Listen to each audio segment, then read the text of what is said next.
గత పాలకులు తిరుపతి నగరపాలక సంస్థకు ఏకంగా 150 కోట్ల రూపాయల నష్టం చేకూర్చారని విజిలెన్స్ నివేదికలో తేల్చింది. మాస్టర్ ప్లాన్ రహదారుల కోసం సేకరించిన ఆస్తులను కమర్షియల్గా మార్చి వాటి విలువ పెంచి అయిన వారికి ఇష్టానుసారం టీడీఆర్ బాండ్స్ ఇచ్చారని, దీంతో నగరపాలక సంస్థ నష్టపోయిందని నివేదిక తేల్చి చెప్పింది. మాస్టర్ ప్లాన్ రహదారుల పేరుతో భూమన గ్యాంగ్ చేసిన దందా బయటపడిందని అంటున్నారు. ఈ స్కామ్లో భూమనతో పాటు పలువురు వైసీపీ నేతలు, ప్రభుత్వ యంత్రాంగం మెడకు ఈ ఉచ్చు బిగుసుకోవడం ఖాయమట.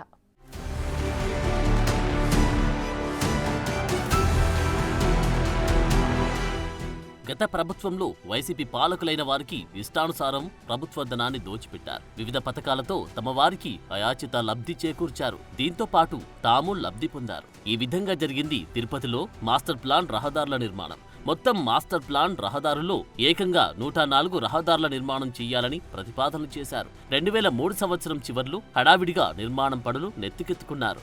ఇందులో భాగంగా 23 రహదారుల నిర్మాణం పూర్తి చేశారు.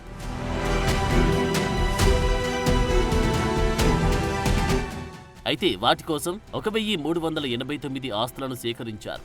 వారికి పరిహారం ఇవ్వడానికి నిధులు లేకపోవడంతో టీడీఆర్ బాండ్లు ఇవ్వడం మొదలుపెట్టారు. అక్కడే అస్సలు మతలబు జరిగింది. ఆ రహదారులు వేస్తుంది తమ ఆస్తుల విలువ పెంచుకోవడానికి అని అప్పట్లో విమర్శలు వచ్చాయి. దానికి తగ్గట్లుగానే వైసీపీ హయాంలో రహదారులు వేసిన ప్రాంతాలలో ఆ పార్టీ కీలక నేతలైన సజ్జల రామకృష్ణారెడ్డి, పెద్దిరెడ్డి రామచంద్రారెడ్డితో పాటు స్థానిక నేతలు, కార్పొరేటర్లు, చివరికి గల్లీ నేతల ఆస్తులు కూడా ఉన్నాయి. కొత్త రహదారులు వేయడం పుణ్యమాని వాటి ధరలు పెరిగిపోయాయి.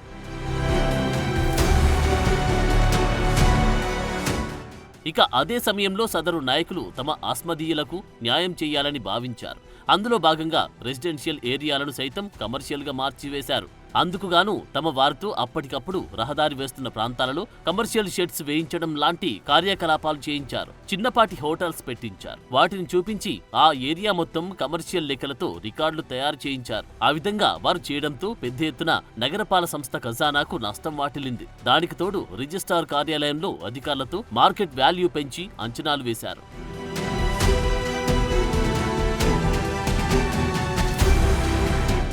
మాస్టర్ ప్లాన్ రహదారుల కోసం మొత్తం 1389 ఆస్తులను సేకరించగా అందులో టీడీఆర్ బాండ్ల జారీకి అర్హమైనవి 1149గా తేల్చారు. ఎన్నికలలోపే హడావిడిగా 442 బాండ్లను జారీ చేశారు. ఇంకా 707 ఆస్తులకు సంబంధించి బాండ్లను జారీ చేయాల్సి ఉంది. అప్పట్లోనే వీటిపైన టీడీపీ పెద్ద ఎత్తున విమర్శలు గుప్పించడంతో వాటిపై అప్పటి మున్సిపల్ ప్రధాన కార్యదర్శి అయిన లక్ష్మి విచారణకు ఆదేశించారు. దాంతో మిగతా స్థలాలకు టీడీఆర్ బాండ్లు జారీ చేయలేకపోయారు. జారీ చేసిన టీడీఆర్ బాండ్ల విలువ 850 కోట్లు కాగా అందులో అనవసరంగా 150 కోట్లు పెంచారని, వాస్తవ విలువ 700 కోట్లుగా vigilance తేల్చెప్పింది.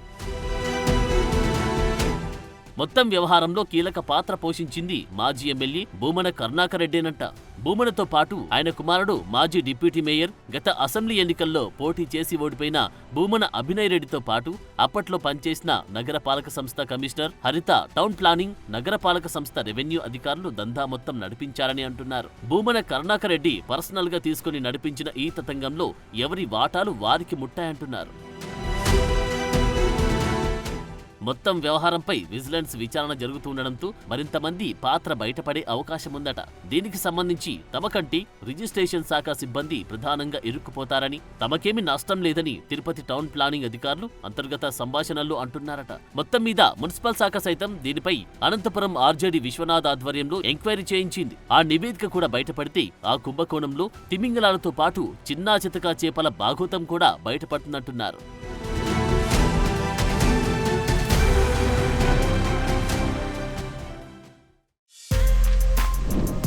For more videos like this, subscribe Big TV channel.